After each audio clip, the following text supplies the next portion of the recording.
What is up, freak bitches, wherever you may be, however you may be watching? Thank you for giving us just a few minutes of your time. A little bit of a late start, I apologize for that. I was trying to get some of my stuff together, but we're together, and here we are, talking about the absolutely explosive events that happened in Episode 6, the final episode of The Falcon and the Winter Soldier. Here to join me, as always, is the Dowager Countess herself, Lady Cora. How are you tonight, ma'am? I'm doing pretty well, thanks. I'm really excited to talk about the episode. I really loved it.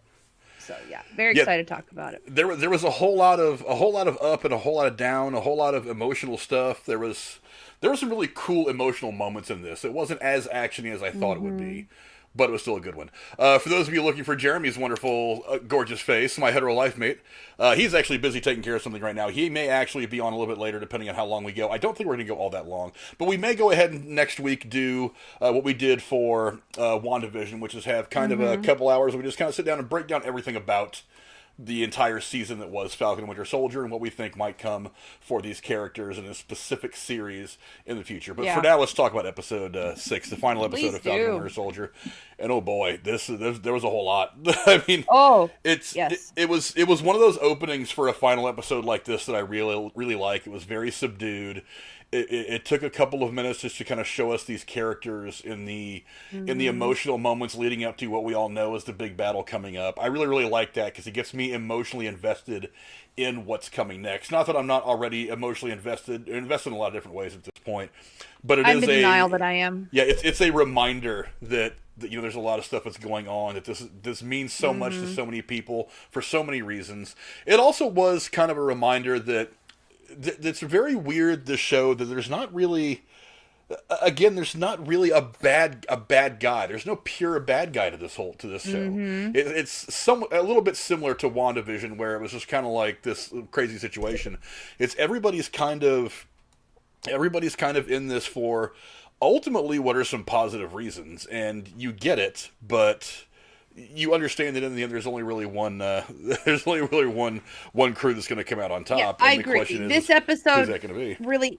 This episode really hammered in how chaotic the world was after everybody came back, because it seems all bubbly and perfect that everybody came back at the end of Endgame, but then with WandaVision, we get that little snippet of what it was like to come back in the hospital scene with Monica when she generated and when she went back to Shield. But you didn't really get a grasp of what the world was like at all. And so, you did in Endgame a bit because you saw the lead up and how depressed everybody was, but you really didn't see how it was like for the common person. And, Carly is literally the manifestation of the frustration of the common person after all of that, but in her cause. But this episode, I don't know, really kind of, for the first time for me, maybe I'm just a cold-hearted person in some ways, but started to empathize and have empathy for those people who supported Carly. Up until then, I really thought they were truly terrorists and didn't really think much of them. But the speech Sam gives later on really just hammered it in for me. But this whole episode really just got me thinking about how hard it must have been and why the world is in the state it's in for this limited series period. Yeah, absolutely. And once it does, it really does kind of jump right into what's going on. And a lot of people already popped in the chat real quick. Michael Sachs, what's going on? Cora was on the call with us. Casey, what's going on to all you guys? We pulled Casey away from his live stream to talk about this super cool. Oh, he had stopped already. Oh, okay. But it's again, it was, you kind of walk. There's a lot of thing. Emotional depth here.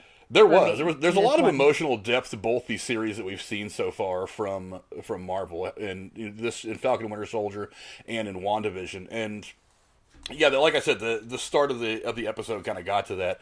Now, and obviously we get right to the fight because we leave off the last episode. The Flag Smashers have made their move on the global, whatever the hell they are, global blah Before blah blah. we talk about the fight, can we talk about the outfit? Which one? Well, we can get to that. Sam's outfit. I'm not sure how I feel about it yet, good or bad. The half hat mask with nothing on top. That one, every scene I was watching, I'm gonna have to rewatch the episode because I was like, wait, it's either good or bad. I can't figure it out. Like, why doesn't it cover his head like it did with Steve? And is he trying to just make it his own? Does it have something to do with, the flying suit? I don't know. But I loved how they styled it.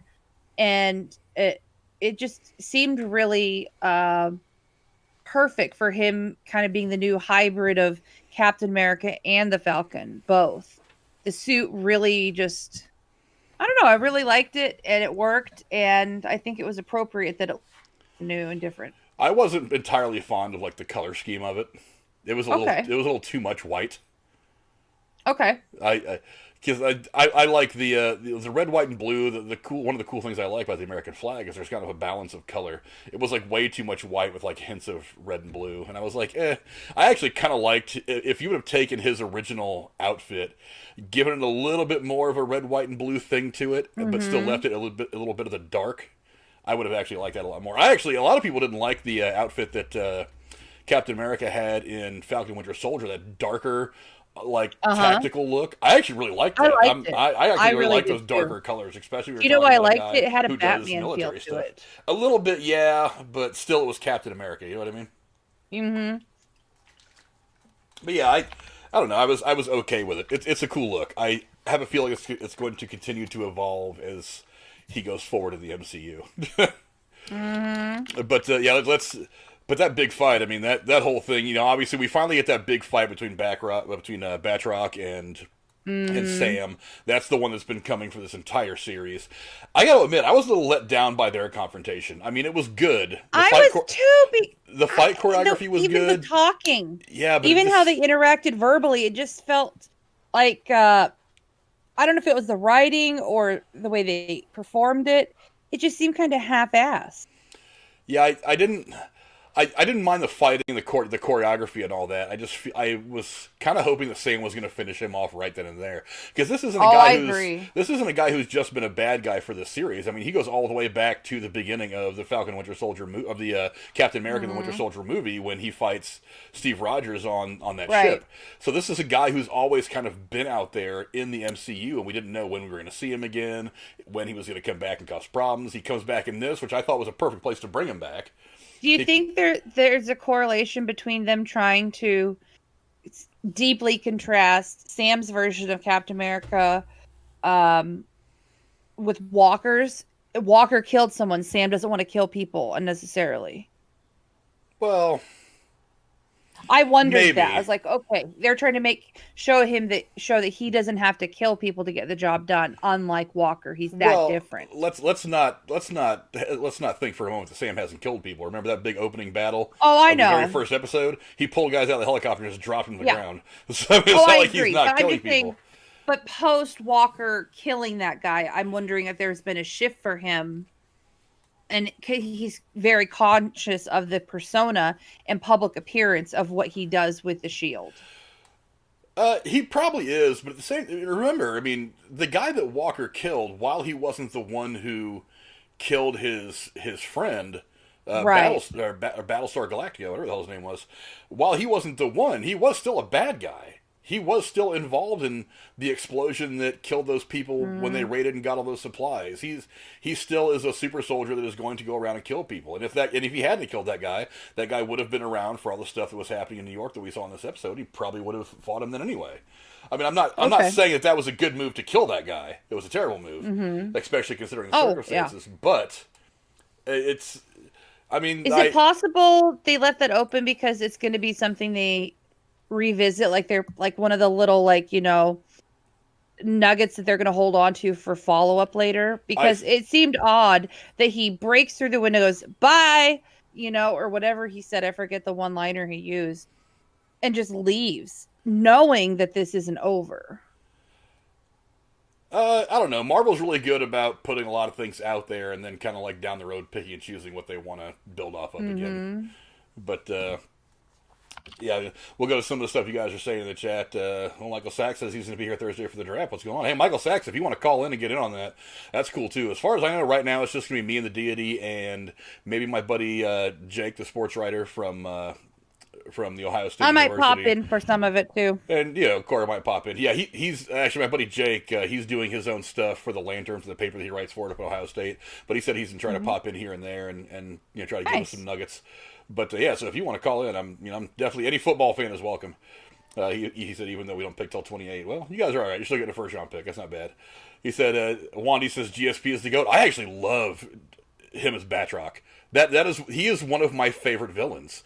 He played it well. He's badass enough to give, you know, even a super soldier like Bucky or somebody like Iron Man, he's bad enough to give them a hard time. And I've really been disappointed that it's taken us so long to get him back in the MCU.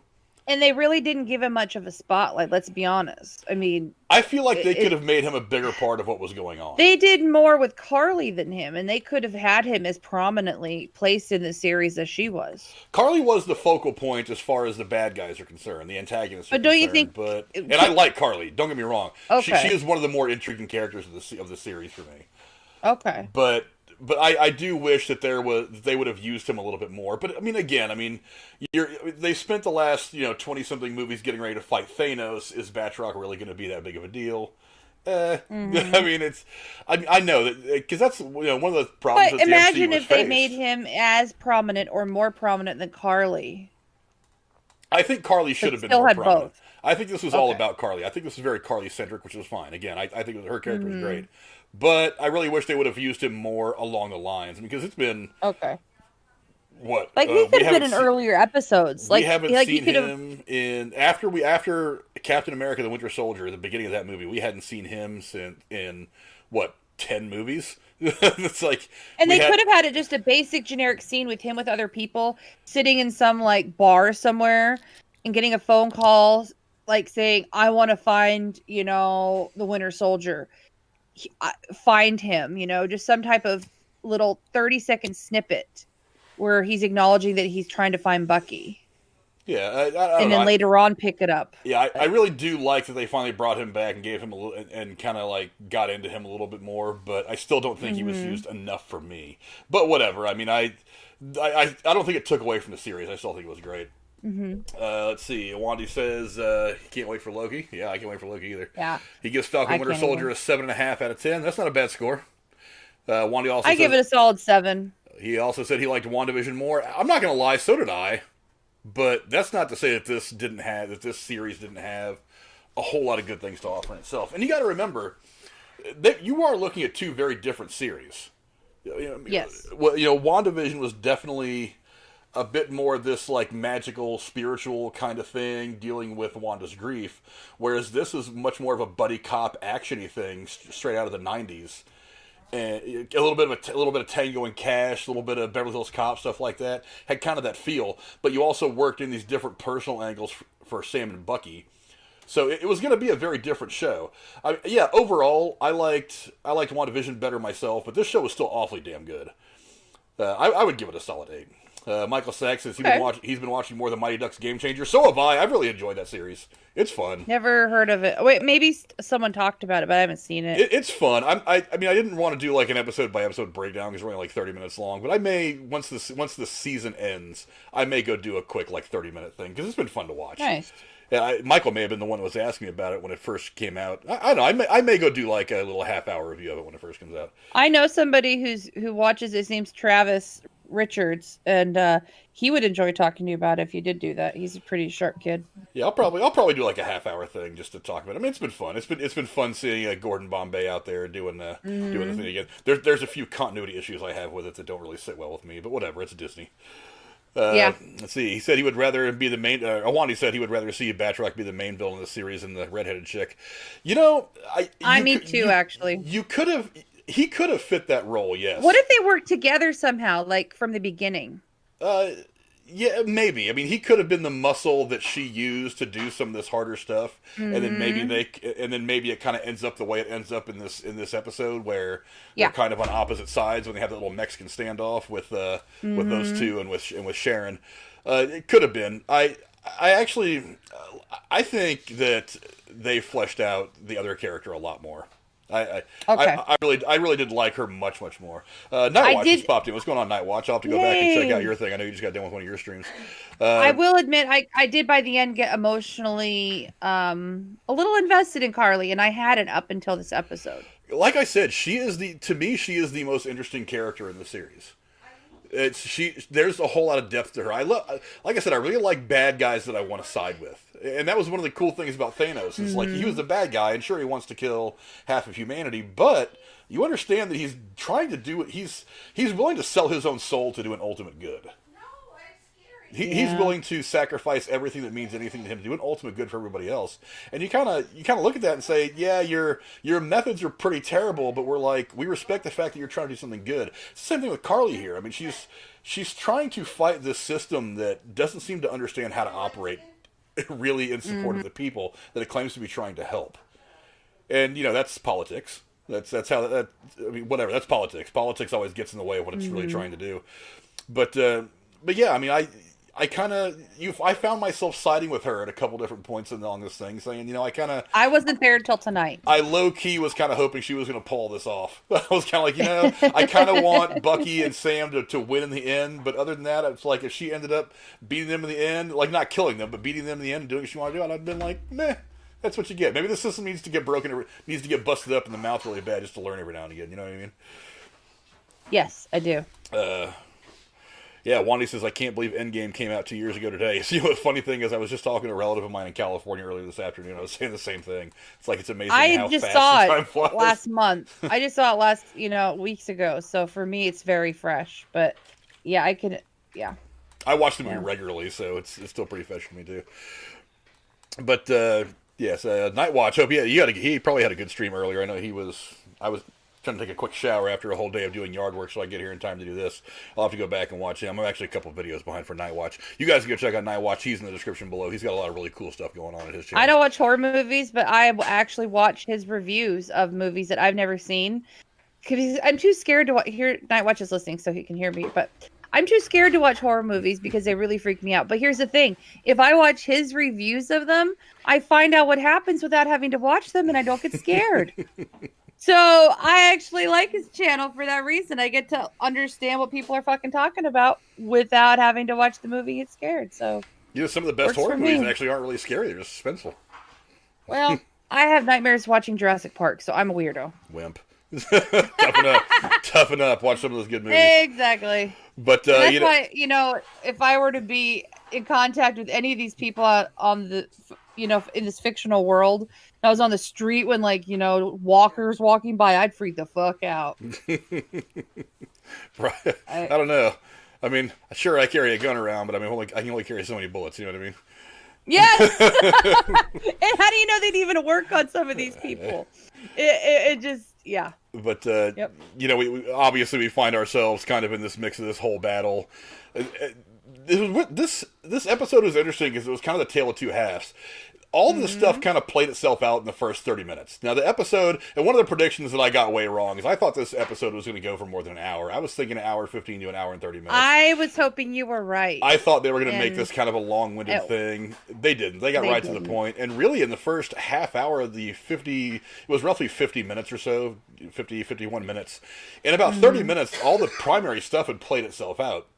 Now, I will admit, when I saw that it was shorter, I was like, good God, they spent 20 minutes on that fucking boat shit last week. And then this is all the time we get for this. But then by the end of the episode, I asked myself, did you feel like you missed anything? Like you were shorted something? And I said, no. So I'm like, okay, I'm okay with the boat. I'm still annoyed they spent so much time on the boat last week. I was happy about it. I wanted to see. I think the week before I was criticizing that they kind of set this up to expose a little bit of Sam and Bucky's personal lives, and then they just didn't do anything with it for the vast majority of the series. So there was a little bit of catch up they had to do leading up to this final fight. But I think I'm good with it now. I don't know how this is like to me writing and screenplay magic because so much was just short 30-second to 2-minute interactions in this episode that tied into the previous 5, but had so much weight to it or importance to it. Do you know what I'm trying to say? Yeah. like they wove this story together so well that all you had to do is add one stitch and it's done. And I was like, I mean, I was floored how they put it together. Yeah, and obviously, and I did not fall for the same thing that I fell for in WandaVision. I thought they were making it too obvious that Agnes with Agatha Harkness. That's one of the reasons I had shied away from it for many, many, many weeks of the episodes.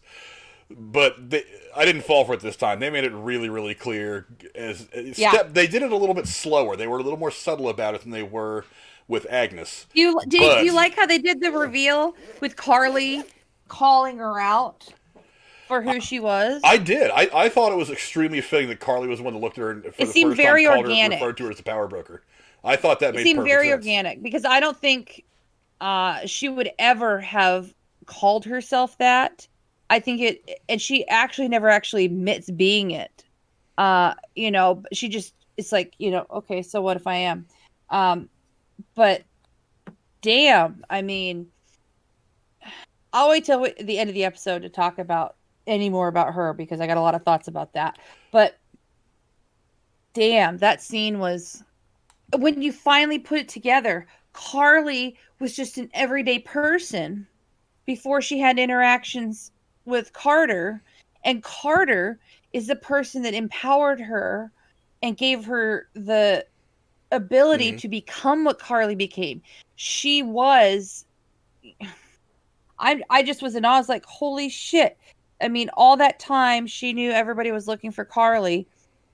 She knew how to find Carly. She knew how, all Carly's secrets, and she didn't help them. And that's in that moment when I was like, she not only created Carly or enabled Carly to become what she wanted to evolve into, but she didn't help them stop her. She's turning full heel. She's not just a neutral person who wants to make money and deals with good people and bad people. She's full on fucking heel. And I remember gasping. I was like, oh my God. And I actually said out loud, Peggy would be disgusted.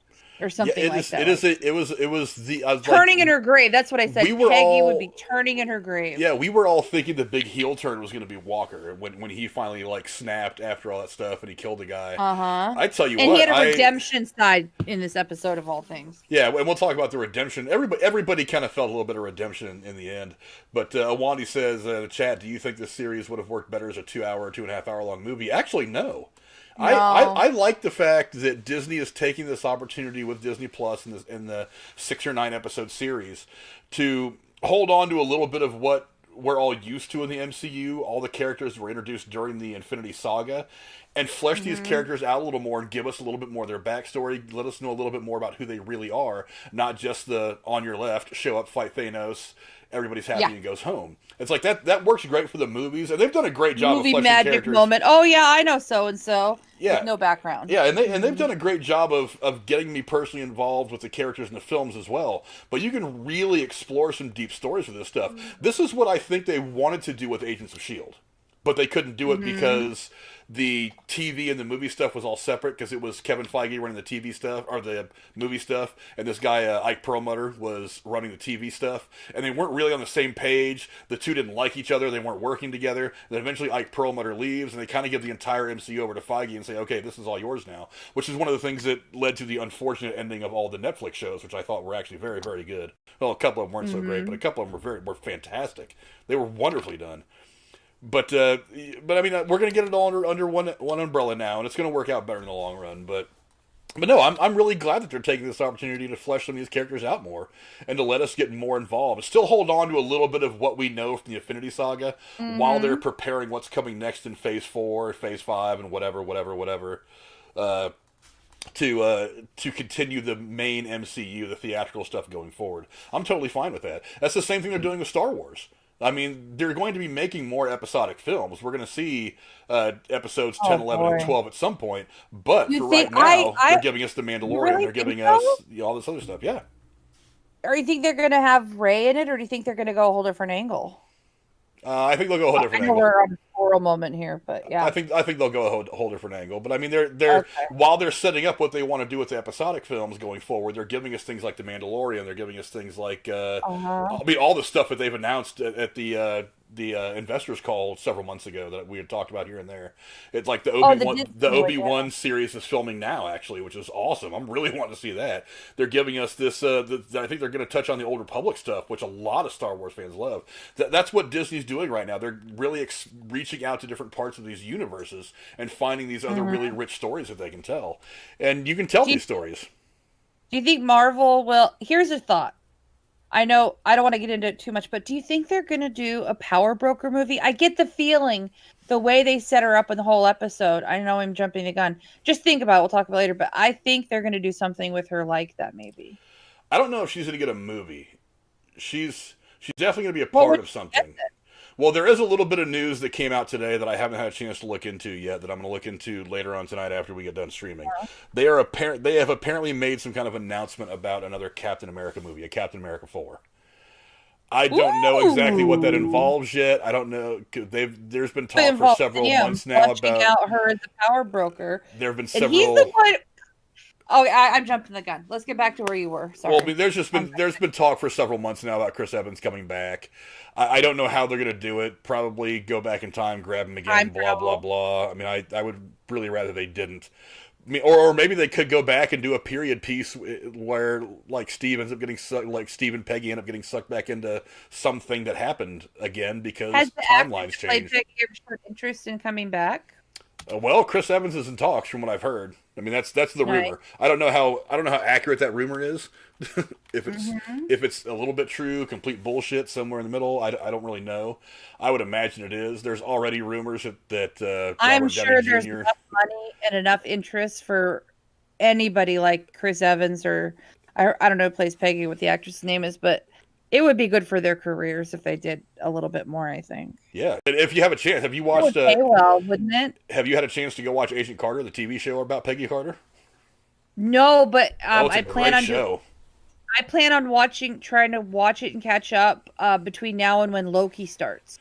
Yeah, it's a great show. It's you may not have time to catch up between now and Loki. It went 2 seasons, and I think both seasons. Oh, I were don't like, work. I don't work, James. were 18 or I 20 why did I episodes go to long. James? I'm out of it. They were Frank, 8. but I have time. Oh. So Yeah, there were a lot of episodes. But hey, really mysterious in the chat. What's going on, my brother? I'm his 175th favorite YouTuber. Well, as long as I'm in the top 200 of the trillions of YouTubers, I'm in good shape. I'm in the top 1%. But yeah, let's see. Yeah, Nightwatch is saying you heard that too. And there's already been rumors that they've been talking to Robert Downey Jr. about some kind of a return. I don't really know. But Wandy says, did you guys hear that Chris Evans actually shot a cameo for the series, but they removed it in post? That's possible. Possible. I don't know. Maybe. He says, I think they're going to use it for Black Widow. If he shot something and they decided they wanted to move it over to the Black Widow movie, that's possible. Because remember, Black Widow was supposed to come out before this. We were supposed to be introduced to Julia Louis-Dreyfus's character before this show came out. So it's entirely possible that everything's topsy-turvy, like upside down. yeah, it's entirely possible that a couple of things that were shot for this were dropped because they didn't want to put the cart too far ahead of the horse because of the change in filming schedules and release schedules. So that's entirely possible. But and then obviously in the middle of this fight we see Walker stroll back in with his Walmart Oh my God. self-made shield. That moment when he first threw it at Carly, I'm not kidding. I fully expected the thing to fall apart like in pieces and That have would him have go been to hilarious. I had this image after seeing that scene of him making it. Okay, he's gonna show up somewhere. He's gonna try to use it once. It's gonna fall apart in pieces, and that's just it. He's gonna snap. He's gonna start bawling, fall to his knees, get in a pit, act like he's like in a ball, like fetal position, and just everybody look at him like, what the fuck? Yeah, I wish thought that would have been hilarious. but I mean, and there is a redemption angle that we had started to talk about. I guess we can go to that now. Yeah. I didn't know who I wanted redemption for. I felt like that They both needed it. they both could have gotten it. They both got it in a way, sort of. I didn't know how much redemption you could get for Walker because I was shocked that she told him what she wanted. It's like, all I want is those people. I don't want you.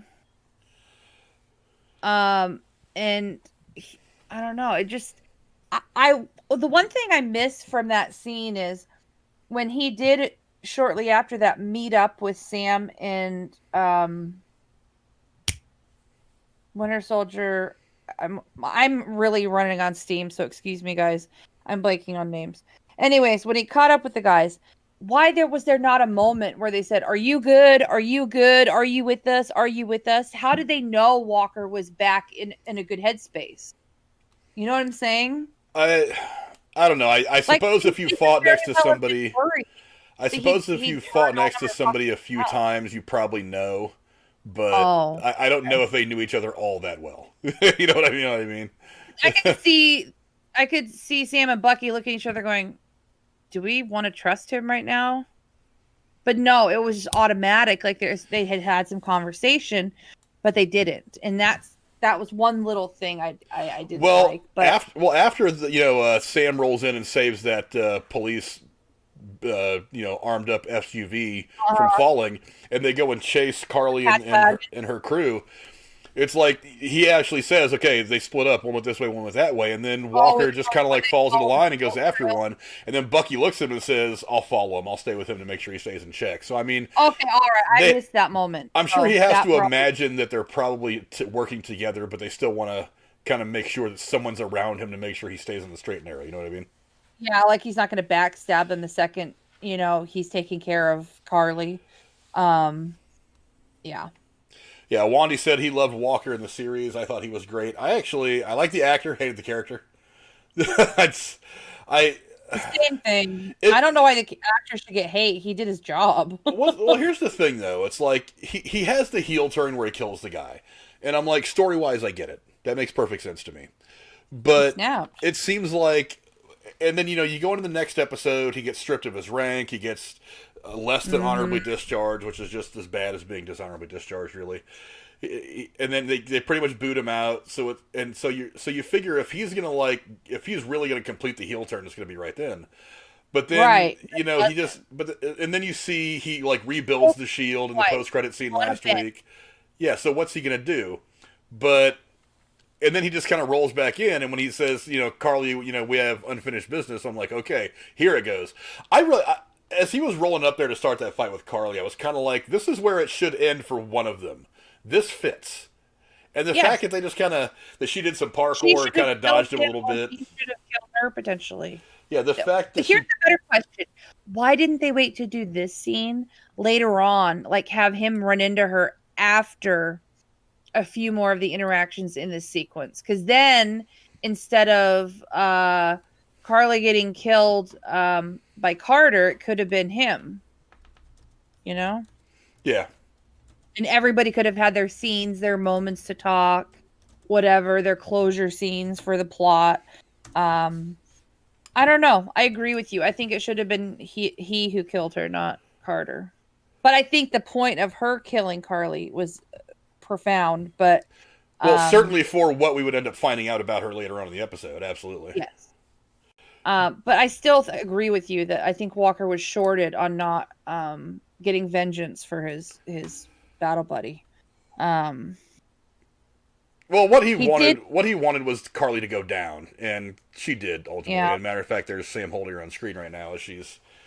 And also, I love this image that's on the screen right now of Sam Mhm. floating down, carrying her body. I think that's an amazing image. That's one of my Oh, favorites in the series.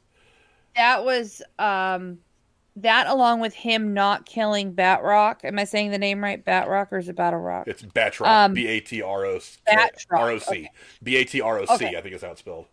Batrock. Okay. That was one of those profound scenes that shows you why he has such amazing qualities that remind you of the original Captain America. The compassion and the gentleness and the empathy to Carly in respecting her in death by bringing her body down was moving. It's exactly what people want to see in Captain America. And I think even in those moments after all is said and done, I think even Wyatt Russell's character Walker starts to kind of figure out Mhm. exactly what he wasn't getting right about being Captain America. And I one You of the know, one, Well, yeah, one of the first, I thought he was going to try to take the shield for a moment. well, one of the cool things I saw, and I think it might be on the screen right now, is as Sam's walking away after that little speech he makes. He throws a little nod at Wyatt Russell, and then Wyatt Russell kind of throws it back, and that's that moment of understanding. And I think right about then is when Walker is kind of realizing, okay, that's what I didn't get. I wanted to be the good guy. I wanted to be the hero. I wanted to defend my country and do the right thing. I wanted to live up to this mantle. But there was something about it that can't be taught, that can't even really be learned. It's something that has to get its way into my psyche. It has to develop organically. Yeah, it's something I need to understand on my own, and he didn't understand it until right then. And I think that's why when he walks away. That. Yeah, I thought that was cool. Now why he throws him the head nod and then he walks over. Walker walks over to the news people or whoever and starts bossing orders around. I don't know. I was like, "What the hell are you doing?" I think that serves a purpose though, because it shows that even if he can redeem himself, he's still flawed, and he doesn't get it. He doesn't get everything, and he probably never will. Yeah. He's dense to appropriateness and cueing. Not saying he's autistic, but he's dense to humility, I think is what I'm trying to say. Yeah. Wandy says, chat, some of the fans were disrespectfully accurate. That's exactly true. It was discussing the things they say to him. Absolutely. I tell you what, movie fandom can be terrible. I mean, look at what, we were talking about Star Wars a little bit ago. Look at what they were saying to what Michelle Tran is the girl that was in the newer Star Wars movies. They were just shitting all over her online. She ended up pulling her social media accounts down and everything because of some of the hate she was getting. Look, movie fandom can be great in one respect. I mean, me, you, Jeremy, Nightwatch, all these people in the chat right now just enjoying talking about movies. But on the other hand, movie fandom can be toxic and terrible. And I try not to be one of those toxic and terrible people. They have a say in how movies and TV shows are written, produced, and what happens in them, as if it's their given right, rather than just appreciating it as an art form that is presented to them to like or not like. That's when it crosses the line for me. Well, if you want to be that involved in it, write your own fucking movie, write your own fucking TV show, produce it, act in it, whatever.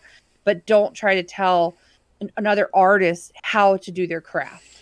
That's where I get mad. You actually have, the fans have a very big say on how things are made. You either watch something or you don't watch it. That's your say. But not, if you don't like a TV show, don't watch it. The ratings are going to take care of it. The ratings are going to let them know what you think of the show. It's like, yeah. But to go online and say, she was getting like anti-Asian hate. She was ugly. They were body shaming her. And I'm like, you know what? Her character was okay. It was SJW that they had her in enough scenes and then they cut scenes with the Emperor to make time for shit like that. I was annoyed about that, but that's editing. That has nothing to do with her personally. Well, there's a lot you're talking about the last movie. There was a lot that went into that probably didn't have anything to do with the characters themselves. That was just kind of like the kind of wayward path that entire this entire trilogy had taken, especially after the first one. But just movie fandom can be terrible. It's just not good at all. Let's see. Michael Sachs is bound out for the night. He said he's going to see us Thursday. Yeah. Hopefully we'll have Michael Sachs on too. There's going to be a lot of really cool football fans on to talk about the draft next Thursday. Nightwatch says that's why Steve chose Sam. Sam gets it. Sam is one of those people that probably understands that thing a little bit differently than maybe Walker does at this point. Sam didn't see it in himself though. He had to talk to Isaac and see how bad things went with Walker to almost like unlock the validity of Steve's trust in him. Just like Bucky had to take time to see what Steve saw in him. You know what I'm saying? I think that's kind of what bonds them throughout the series in a way. Bucky's already learned what Steve saw in him is true and believes it, but Sam hadn't yet. But Sam does by the end. Yeah. And that's something that Sam struggles with throughout the entire, throughout this entire series is, Steve gave me the shield. It wasn't like the military gave him the shield. It was Steve gave him the shield. Steve is another level of trust that you don't get from anybody else. So that's why that weighed on him all this time. And it wasn't until he has these talks with some of these people, he deals with, some of the stuff that Bucky tells him. He deals with, Isaiah. He deals with all this that he kind of was like, okay, now I think I'm ready. Mysterious Jeremy has been held up a little bit. He may pop on later on. If not, he will probably be on again next week. He's not going to be on Thursday because he's not too big into the draft the way some of us sports fans are, but he will be back on probably next time we do one of these shows. Uh, he got held up doing something. But what did you think of the speech that Sam made in front of the news cameras and all that? I thought it was poetic, and there was something about it that felt like it was a perfect balance of slapping the wrist of the GRC, but also trying to just express his opinion. He didn't do it in a way that was condescending or what's the word I'm looking for? Demanding. It's almost like he was just like trying to educate them and show the way for them to get the clarity they needed, and and it worked. Clearly we know it worked, but the way he delivered it, the way his body language, tone of voice, eye contact, how he paused and at the right moments to listen to what they were saying. It was a perfect example of what you and Drew and Justin and everybody at Drew's show try to explain to me about healthy discussion when you disagree about something. This is how it's supposed to be done. Each person talks, the other person listens, and you get something from it, and you retort, you respond, and you ask questions. And it was a really good conversation. And I like the fact that I don't even think Sam knew it was being televised. I don't think he knew it was being recorded when it was happening until right when he was done and he started walking away and he looked up and may have seen the cameras. I don't think he cared. He was like, agreed. Here you guys are. You're going to hear what I got to say. And it almost felt like, instead of just being a conversation with the GRC, it almost felt like a eulogy, like what he might try to say if he was at Carly's memorial service. He brings her body down. And it's almost like that's kind of what it was. It was he was memorializing, I'm messing up on my words like Casey, what she would have want the message to be. And it was very nice. And I think it took away all of the negativity on her motivations to do what she did. It really draws you in to realize she's representing people that didn't have a voice. You need to hear that voice, or there's going to be Carly 2.0, which I love that phrase. I actually did like that. And he's like, and you won't like it. It's going to be worse. And that to me was foreshadowing for the last thing said by that one security guard when he was closing up the truck. Yeah. Later on. And I'm like, wow. So potentially this movement is going to continue. That could be interesting. And so I think it ties into that. And it also really just gut punched to the idiocy of this government organization. I love how he literally stripped them naked with words and ways of this one little girl was so passionate about this, and so many people around the world, all they did was believe in her and help her to take down and not take down per se, but infiltrate and interfere with multiple governments. This one little girl was able to do that because people believed in her. And you're going to ignore those voices. I think that's what jarred them, to be honest. I think it was a good example of Sam just kind of saying what I think all of us think at various times over the course of most days, is that government tends to get in its own way. Yeah. And I think that's what I think that was kind of the crux of what I think Sam was saying at one point. He was just like, you guys can, he says you can make a phone call and feed 1 million people. He's like, what you're worried about is who's in the room to hear you. You're not worried about doing it. And as Nightwatch says in the chat, it was a very Steve-like such a cool scene. I think Steve would have been proud. Just like, we thought Peggy Carter would cringe in that one scene. I think Steve is like literally sending praise, from wherever he is down to Sam in this moment. So. Well, he's on the moon, if you believe anybody else. What did you think about the speech? Did you think... Yeah, what are your thoughts? I thought it was incredibly preachy, but it was tremendously well written, tremendously well delivered. Stuff about being a black man and understanding what it's like. I know I'm gonna get shit for that. Well, no, I mean, I no, but that's a part of his character's story throughout this series. Okay. So I got it, and I respected all that. And what he said, it made perfect sense to me. About it. But I guess it does work if he's trying to reach through their layers of ineptitude to understand that people struggle. And even he struggles, and he's the new Captain America. So maybe that's where I should be looking at. I just thought, I was like, this isn't the moment to talk about you. But I guess if he was using it for an example, that's different. Yeah, that I got. That I understood. Because he looks at me and says, Sam, you understand. He goes, dude, I'm a black man wearing the red, white, and blue. And when he said that, it made perfect sense to me because I was thinking to myself, I was actually reading something about World War II a while back about African Americans fighting in World War II was a part of. I was reading part of an article that was written by somebody who had come back from the war and had written an article back in the 1950s, and. And I was kind of harkening back to that, just thinking to myself, I get it. It's something that I understand that it doesn't make sense how we would expect these guys to go off the war and then come back and use a different drinking fountain. It didn't make any sense to me either. I wasn't alive back then to say anything about it or to do anything about it. But I mean, yeah, looking back on it, I'm like, how does anybody with two brain cells rubbed together think that makes sense? But at the same time, I mean that struggle is part of Sam's character throughout this entire series. So I thought it was significant. Like I said, I love the writing. I love the delivery. I just a little long. It went a little long for me. I got it. It didn't turn me off by any means. It could have been shortened by a whole minute and condensed, and I'm right there with you. But but like I said, Disney is one of those companies that is really aware of all this stuff, and they're going to throw this stuff in there. And I don't mind if they do it as long as it fits.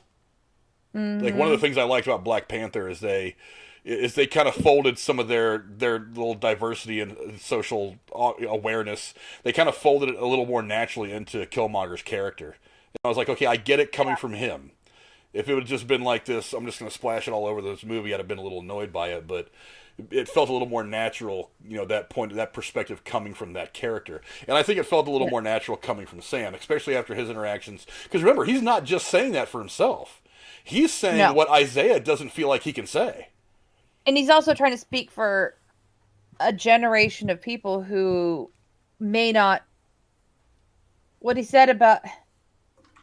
I did feel really bad when he said, no matter what I do, there's going to be people who hate me because I'm black. Yeah. And that just. I felt so. In that moment, I was like, God, I wish it wasn't that way. Not trying to get political, but it's really hard as someone who's white to hear these things and go, I can't exactly know what that's like. And I wish I could understand and empathize and wish it wasn't that way. And I feel terrible. And so I can imagine the people from the GRC standing there and all the people watching really like the humanity of it all. And it really speaks to the message of what Captain America stands for, protecting and serving all for the sake of the good of humanity.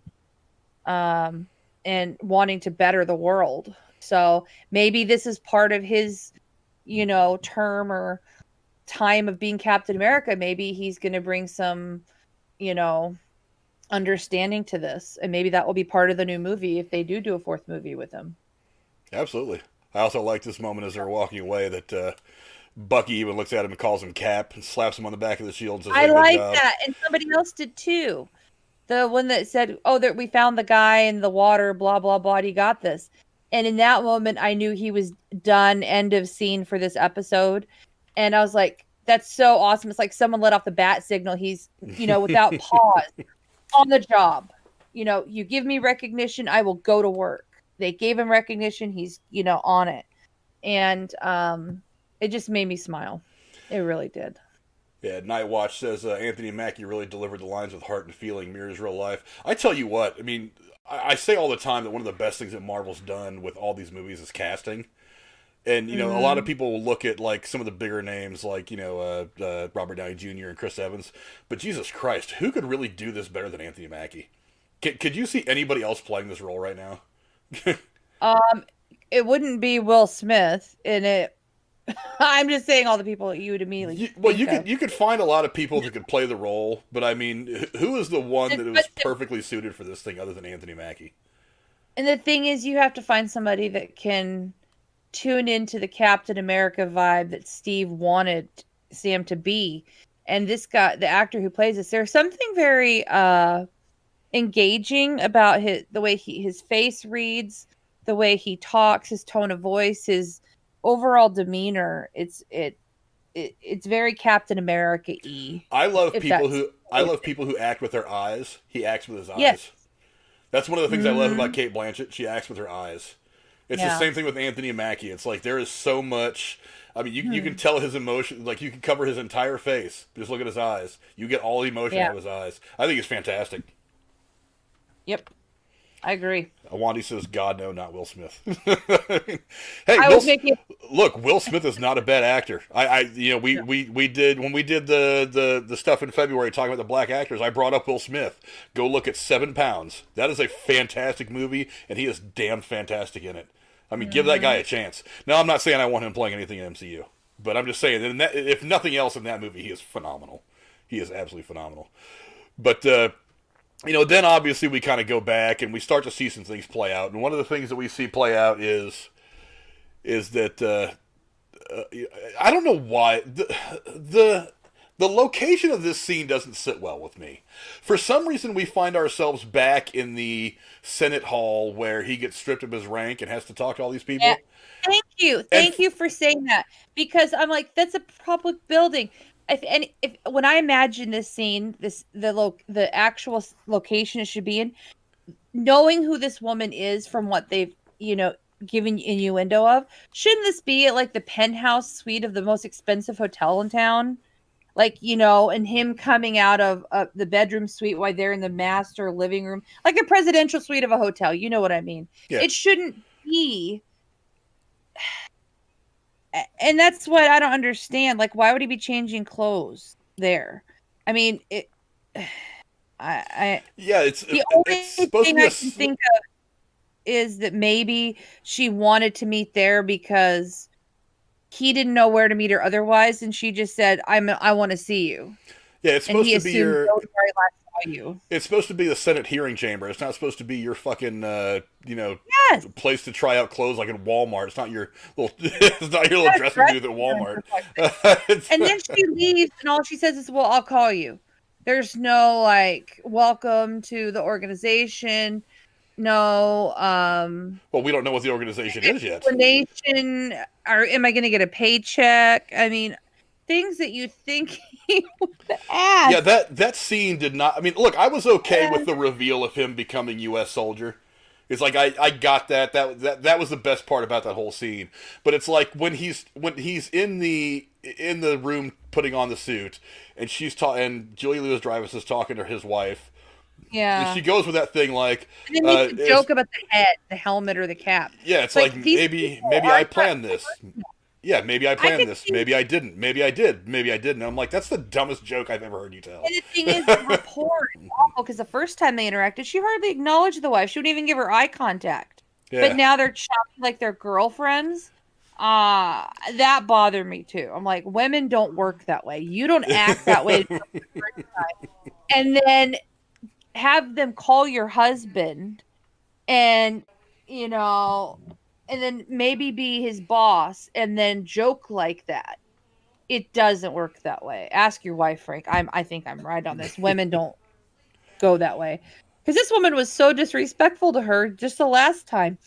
And the thing is, I don't understand. You're right. I love the location thing, just was so off. The only thing I can think of is she has connections in the government, right? She knows shit. So maybe she pulled some strings and says, I want that room. I need a room. I need this room. Make sure nobody comes in. And maybe she did it as a point to show him, I have pull. I can get things done. I get what I want. The very room. This is what she should have said. Walker, I brought you here because this is where you were stripped of everything and neutered like a dog. Well, fuck them. In this very room, I'm going to make things right, and I'm going to build you back up. I'm giving you a new job. That's what she should have said. Like a pep talky kind of thing, or I don't know. And none of that happened. Yeah. Like, why are we talking about a fucking helmet or cap? I didn't get the setting. I didn't get that line about maybe I did it. Maybe I did. But maybe I did. But maybe I didn't. I was like, come on. That line wasn't funny when you were on Seinfeld for 20 years. Why are you dropping that line now? That's something Loki would say to Thor when they're joking about something.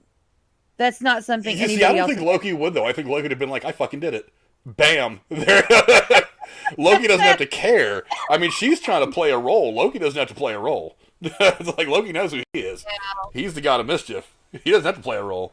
But I'm just saying, it seems like something he would say playfully in banter with Thor. But and then to completely be bipolar as they're leaving, he jokingly calls her the nickname that she told him calls about. Her Val. Yeah. Never used. Don't call me that. It's like you were just joking with his wife like you're best friends, and now you're gonna snap at him like he's a dog. Dear God, take your meds or something. She's crazy. I don't like her. Awani said he thought the episode was too dark. He didn't like the lighting. Well, I mean, it happened at night. So I think they intended that, though. I mean, it's a vibe. It all started when they, turned the lights off in the last episode in the GRS or GSR or whatever the fucking order those letters go in, the big boardroom. And can we talk about how stupid those people are real quick? Oh my God, something's going on. Let's just stand around, do nothing. Let's just stand around and wait for it to get worse. You're really not going to leave the room to it. You really don't think that they don't have a safe room within like 5 minutes of that big chamber room? Like, this is like, if they are who they're supposed to be, like this big government entity, they should have a safe room within like 5 minutes of that place. I agree. So they don't have. There's a little bit of there's a little bit of suspension of disbelief for some of this stuff, though. You know what I mean? I mean, the White House has a safe room and bunkers downstairs. True. Every other, I was waiting for somebody to open a panel on that circular room, like a secret door to usher them out. But no, they just played into the stupid, let's leave the building. Let's put us in a paddy wagon. Let's lock us in here. That to me was like, you do know that's not just a van, right? You do know this is meant to lock people in. You're not supposed to get out of this van. But you remember that story about the guy who was evading a government in Asia somewhere, and he threw a party, and he was supposed to be in house arrest, and he wasn't allowed to leave, and so he had this big party, and he snuck out in a big base case, and ended up out of the country and got free. And I'm thinking, man, they should have just had a bunch of suitcases and put all these GSR people in suitcases and wheeled them out to hide them. And why would you walk them out with first of all, no protective, like, bulletproof vests? Didn't put them in a huddle with people around them. I mean, you're just asking for trouble, just walking them out like nothing. I mean, with terrible safety measures. Well, like I said, if they'd have done it right, they might not have got to him in the first place and wouldn't have had episode. But Awani said he liked when Falcon was flying with the helicopters. That whole flight scene, I think, was actually...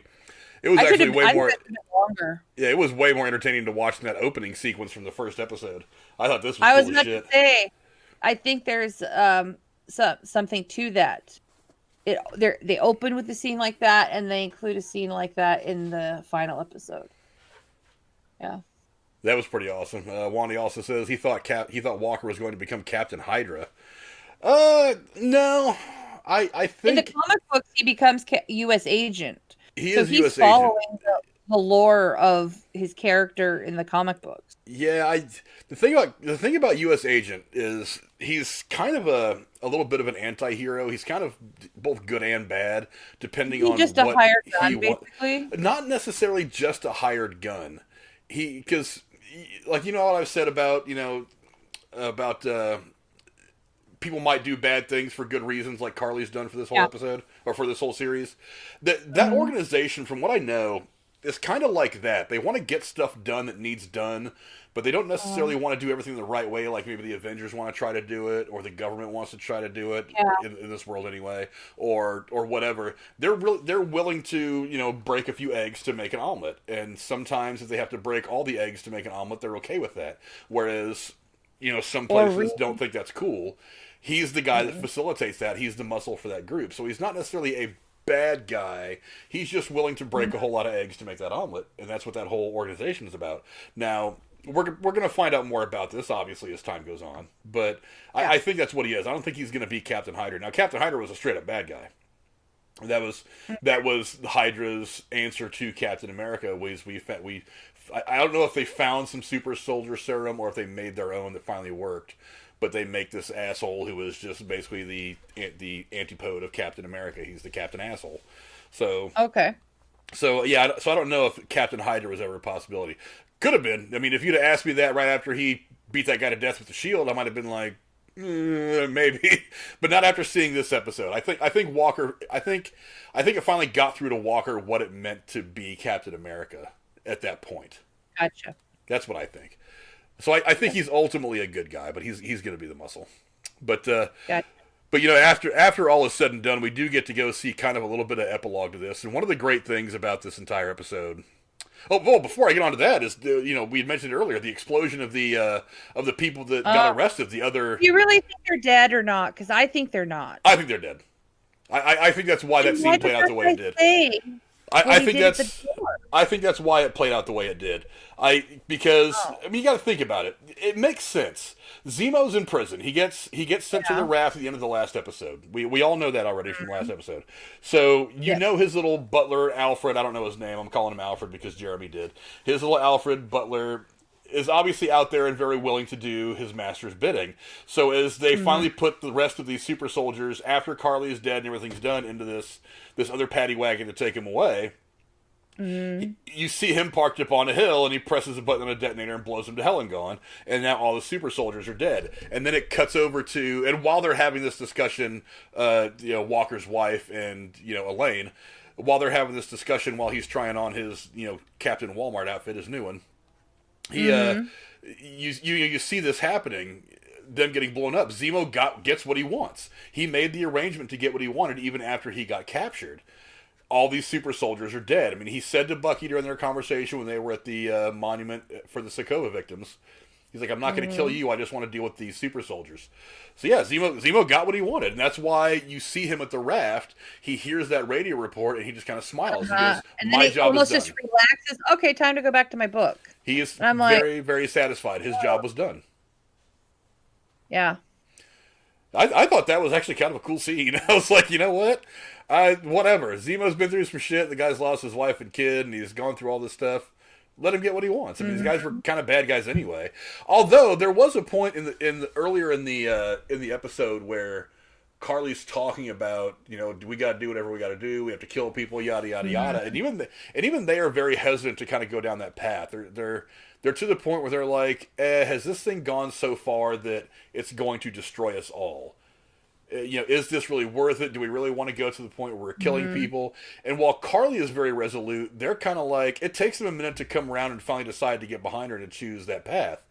I kind of got a hint for a minute that maybe one of them was going to turn on her and try to stop her, and maybe she was going to end up, having to fight one of her own. Remember that scene where they're all standing around the fence and they're just looking at each other when she says, "Well, if we die, we die." And I'm like, I waited for one of them to run away from her. In that moment, I was like, matter of fact, it's on the screen right now. It's like the reaction when because Carly says "one world" and they just kind of like hesitated. They were like, are we really part of this now? The way that she wants to be a part of it. Yes. And it took them a minute to kind of decide that they wanted to commit to that kind of thing. But I mean, ultimately they did, and they all died for it. But I did think that was a really cool scene that ultimately Zemo got what he wanted. I thought that was pretty cool. And the thing is, I think even if they had gotten to the prison, I'm sure he could have found a way to get to them.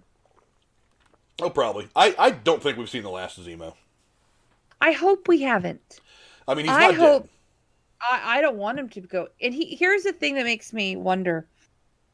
He went to Sokovia, and he knew when Bucky came that Bucky was going to stick to his promise and turn him over to the Wakandans. He knew that was coming. And he knew if he did that, I think he would get some respect from Bucky. So I think he was trying to do two things. And he was trying to stay alive. And he knew the Wakandans wouldn't kill him, I think. And so he's planning something. Like he's just waiting. Like he's lying in wait for something he's planning to do or something he doesn't know is coming. But he knows he wants to have more to his life. But he knows this is not the time to pursue it because people want to kill him right now. So he has to wait till people don't want to kill him anymore before he makes a move again. And I think he's just he reminds me a lot of Loki, like a mortal Loki. Mm-hmm. So I really like him. Yeah, I don't think we've seen the last of Zemo. Hmm. I don't think we've seen the last of Zemo. We obviously haven't seen the last of Sharon.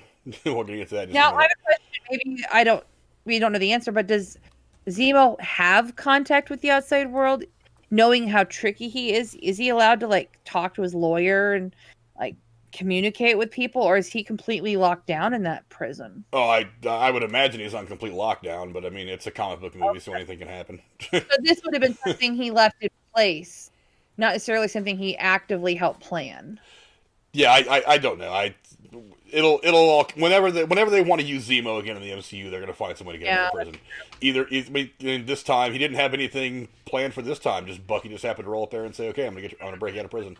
So if it wasn't for Bucky, he'd probably still be in prison in Germany or where the hell he was in prison at. I don't know. Yeah, he was in Germany. Yeah. Yeah, but yeah, JSP, what's going on, man? He came in. He said Zemo's a pretty big villain in the comics. He is. Yeah, he's a pretty. I don't think we're done. I don't think we're done with Zemo. But Agreed. but I really like Daniel Brühl in the role too. He actually plays a really good Zemo. He's very enjoyable to watch. I don't think I want to see anybody else play that role. If it ever came down to it, I think he's perfect. Yeah, but there is a little bit of an epilogue. We do get a little bit of we do get a really kind of a happy ending for Isaiah Bradley. After I cried a little bit. I'm not gonna lie. I thought it was very fitting. I'm Terry. When you see, he thought that nobody would know who he was, let alone appreciate what he did, and he wouldn't be able to be publicly alive again. And that must be something and he has no faith in what America is right now. And I think all of that changed by what Sam did. And it was beautiful. Nothing short of beautiful to me. It just was wonderful. So. Yeah, I thought it was very fitting that Sam managed to find a way to not only pay tribute to everything that Isaiah had done to serve the country and everything that he had gone through, but he was able to find a way to say all the things that Isaiah thought that he couldn't say out loud. Because Isaiah does say at one point, "What am I? How can I speak up? As soon as they know I'm alive, they're going to try to come kill me." Blah blah blah. And then of course, I mean, he's not just worried about them killing him. I mean, he's got his grandson there and probably other people that he's close to. So obviously, it's not just about protecting himself; even it's about protecting the people that he cares about. And Sam finding a way to put his story out there without even letting anybody know that Isaiah is still out there, I thought was fantastic. I thought that was a great ending to his story. I don't think we're going to see Isaiah anymore in the MCU. It's a disappointment. I don't think so either. It's a disappointment because, again, I just love his character. Well, they gave him closure. They gave him personal closure, and I don't think... I mean, I could see someday down the line, God forbid, something were to ever happen to Sam. Like, him reaching out if, like, Sam's in a coma or dying or something, wanting to tell him he's proud of him, but I don't think he has an active role in anything. Yeah. Yeah, I thought it was very fitting that the character finally gets the respect that he deserved. Nightwatch says the actor who played Isaiah was very good, and I felt the emotions. Oh, absolutely. I forget the name of the guy who played him. You didn't? I don't know who you are. You're not watching it right if you don't get emotional. Yeah, about this. if you don't appreciate everything that happens in that moment, then man, I don't know. But Beersy in the chat. What's going on, Beersy? Glad you could pop in for a little while. Thanks for checking us out. Yeah, I really love the fact that he got what he deserved, and I'm sad that we're done with Isaiah, but man, they his should character do was a fantastic. movie or a short or something that shows some of the stuff he went through that we only hear in description. And they may one day. I doubt it, but I mean, they might. I mean, I wouldn't mind seeing it. I mean, it could be years from now because if it's a flashback, it could be anybody who plays the part doing a young version of Isaiah. So, because they didn't show a picture of his wife, so they could cast anybody to play her. Well, they did have his grandson, and his grandson in the comic books is somebody I forget exactly who. So, while there's probably nothing on the books right now, it's not. We're not saying that it's impossible that he's not gonna. Maybe they could. I know this is way ahead, but maybe down the line, if Sam were to ever not be Captain America anymore, the grandson would take over. It's a possibility.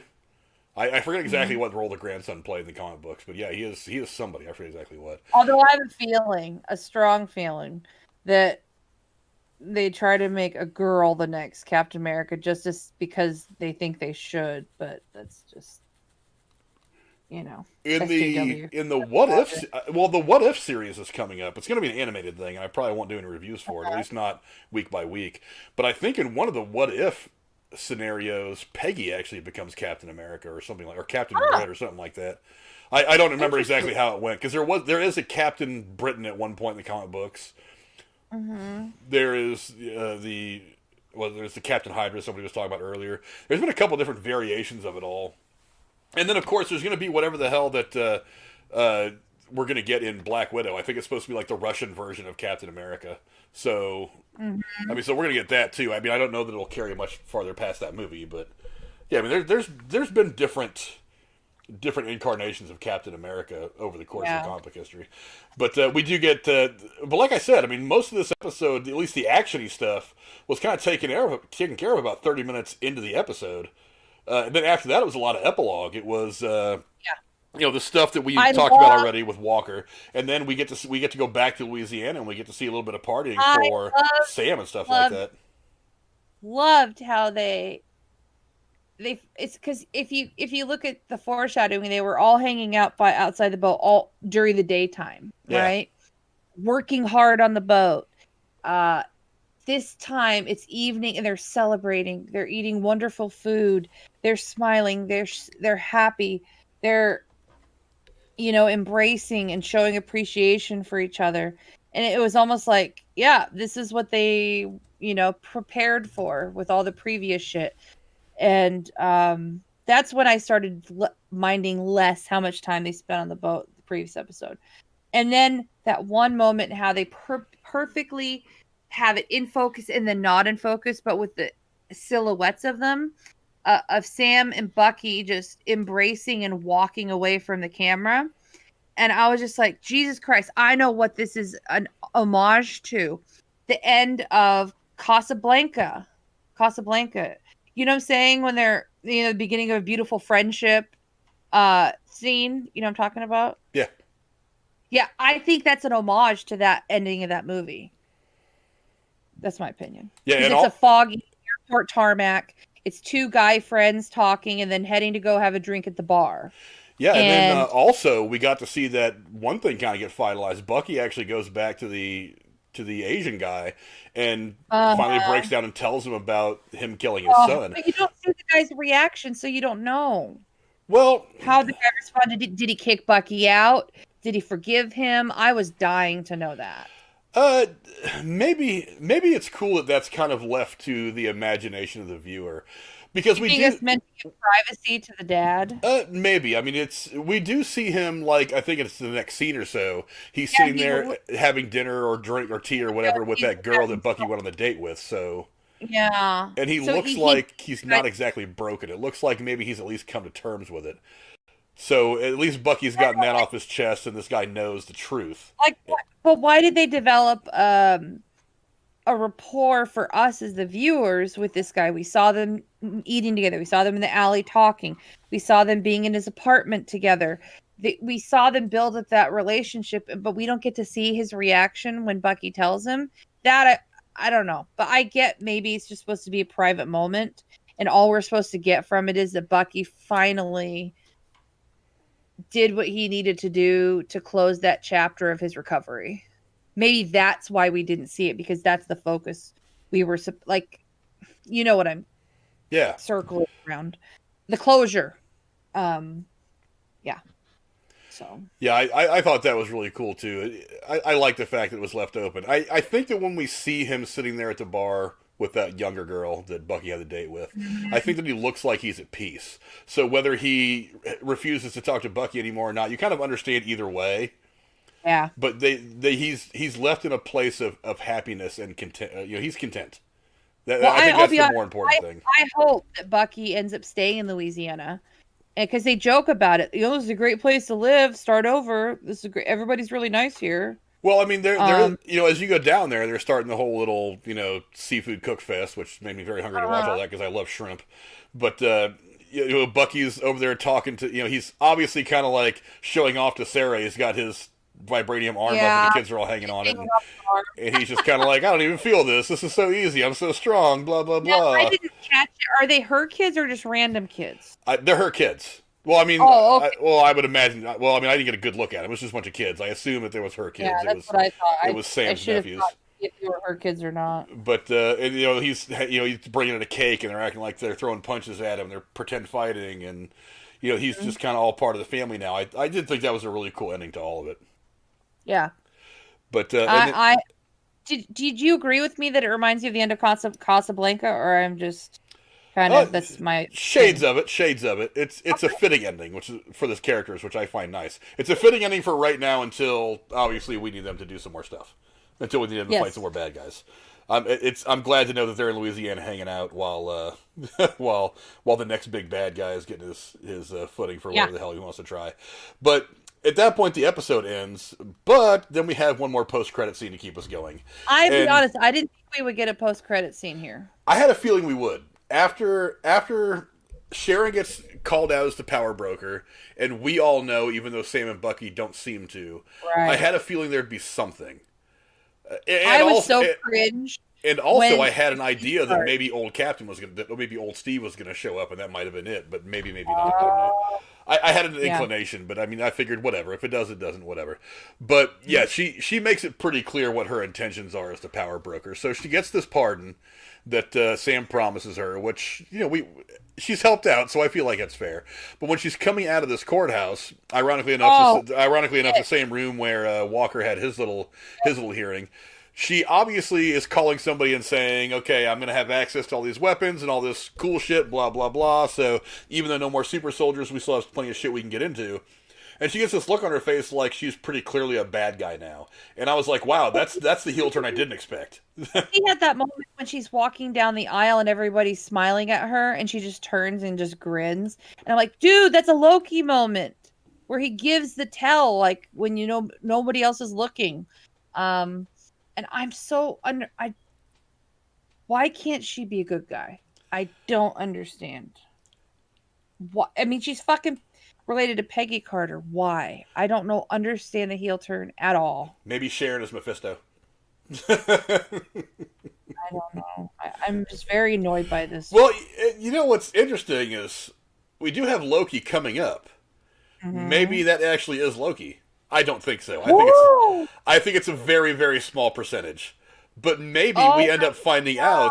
Maybe we end up finding out that actually, because that's exactly the kind of thing Loki would do. Is he would walk away and give that wry little look, like there's something that he knows that nobody else does.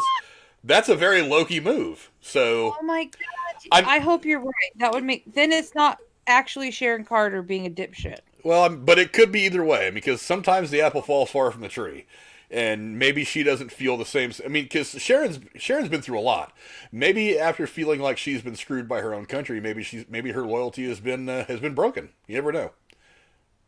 I guess we'll find out. Yeah, we're gonna find out. So we could watch the first episode of Loki here in a couple weeks, and then find out that Loki was actually Sharon the whole time, or maybe it's Agatha again. And for tonight, I'm gonna go with that so I sleep better because this really does bother me. But I mean, it's have there. A theory.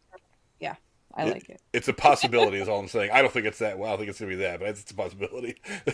But I'll take it for the night. Yeah, but overall, a fantastic ending to this entire series. And some people were talking about the other day as we get ready to finish this up, the award stuff, the way that Disney categorized all their stuff for their awards.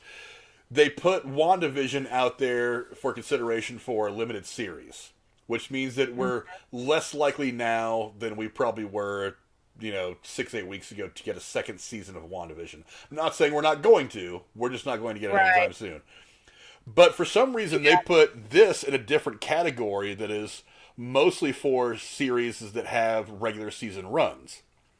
So a lot of people are wondering why they would put WandaVision in this limited series category, but put Falcon and Winter Soldier over here in this other category, which could be an indication that we're going to get a second season.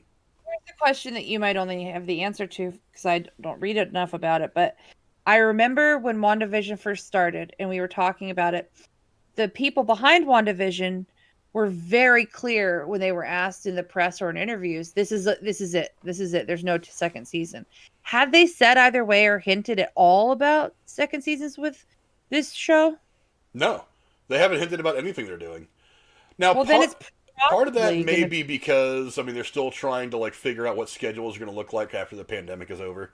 I mean, because they're still being very careful on how they move forward as far as schedules and things are concerned. how limited series ones would be received, and they've now done 2. So I think they're waiting for a lot of things to play itself out still, because there's still a lot of stuff you have to work on. I mean, because they do some filming in California. They do some filming. They filmed all over the world for Falcon and Winter Soldier, so you have to make sure that you can still go to some of these countries and film. We don't know what their particular rules might be about, lockdowns and quarantines and whatnot. So, I mean, I know Canada, you still have to quarantine for 2 weeks if you go to Canada.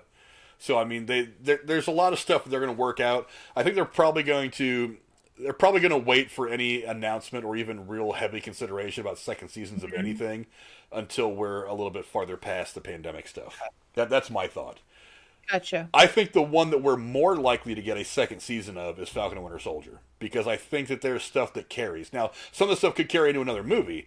They just announced that they're in talks for a Captain America 4. It could be 3 or 4 years before that movie ever sees the screen.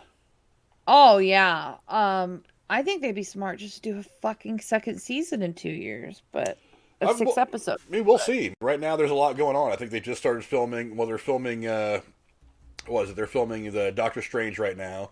I think they just started filming, or they're about to start filming the next Guardians of the Galaxy. So, because I know that I think James Gunn said that he was. I hope in this one, the Gamora from the past falls in love with him again. He probably will. By the end of the movie, anyway. She probably will by the end of the movie. I hate to cut you short, but I'm drained. I think I got to get off here. I'm sorry. Well, we're about to wrap everything up right now anyway. I think we said all that we can say about this, especially since Jeremy wasn't able to make it in today. But I do want to thank everybody that came in to check out and hang out with us today. Don't forget Patreon plugs, and we were going to do the winner for the monthly draw tonight. That's next Thursday. Next Thursday. See, I told you I'm that out of it. I can't remember. For fuck's sake, sorry guys. But thanks to JSP, Night Watch. Go check out Night Watch. His channel's blowing up. Go check him out. He's doing a lot of really cool stuff on his channel. His link is in the description below. I don't even like horror movies, and I watch his channel. His link is in the description below. I don't know why I haven't done this yet, but I may as well go ahead and make him a moderator. Not that it matters much. Most of the people in my chat are pretty cool. But yeah, it's the JSP, really mysterious. My man, really mysterious, was in here. Beersy popped in for a while. What's going on, Beersy? Awandi, my man. We always like Awandi coming in here. There was people. Michael Sachs Jr. is going to be hopefully on the stream with me on Thursday night for the NFL draft. By the way, I did give him the link for Discord. He's going to join the server, and I told him that's where you do the calls. Yeah, I'll probably just work on the general server on Discord, so that way anybody who wants to pop in and talk football here and there over the course of the night. Speaking of, what time are you starting on Thursday? I'll have to look at the exact time, but probably about a half an hour before it's all scheduled to start, because I'm pretty sure that first pick is going to come just a couple of minutes after it starts. The first pick's kind of a no-brainer, so probably about a half hour or so before, right around then, somewhere. So anybody who wants to get on the Discord server and just pop in and start talking football for a little while, I'm not against it. It's going to be a football free-for-all on draft night. We're going to be doing the entire first round. So now, if people are interested, I can screen share it on Discord for people who can't watch it. And you can be live talking about it. We can, I don't know. It's just a thing, maybe. I don't know. Do whatever. I don't care. As long as everybody's watching it and enjoying it. Also, thanks to Fez Love for subscribing to the channel. If I could get my donation screen to work, I would do that. Really Mysterious, I think I played your donation that you sent a couple of days ago. I don't know if, I don't have a new one for today. At least none that's showing up. I've refreshed it and I don't see anything. Filter. I want to make sure I'm not overlooking his donation, because he's one of the cool people that we like. So yeah, I don't have anything new. But yeah, so anyway, Really Mysterious did it a couple of days ago. He said, cheers to the sexiest crew on YouTube, Frank, Casey, The Rose, Jeremy, and fucking awesome Cora. That was the one that he sent in a couple of days ago for the Mortal Kombat stream, which you guys can go back and check out if you want. Yeah, definitely go check out everybody who's in the description below. Thank you to the Dowager Countess herself, Lady Cora, for coming in and talking about this episode with me. Oh, thanks for talking about it, because I really wanted to talk about it. Go, and don't forget, if you go to our Discord server, we also have pages for WandaVision and... I haven't been plugging this at all, really, for WandaVision and for Falcon and Winter Soldier, so the conversation about these shows can continue on there if you guys really want to. Hopefully that's something that we want to make that the place of movie fandom where we can not be toxic pricks and get mad about stupid shit. So So yeah, Yep. Really Mysterious. I'll find your donation and figure. Oh, you know what? Really Mysterious. Did you use Streamlabs? Because I haven't done Streamlabs in weeks. So I'll go back and look. I don't know if you use Streamlabs or not, but anyway, I'll go find it in one way or another. I'll play it the next time we're on. But thank you guys so much for checking us out and hanging out with us. Go check out all the great channels in the description below, and we will see you guys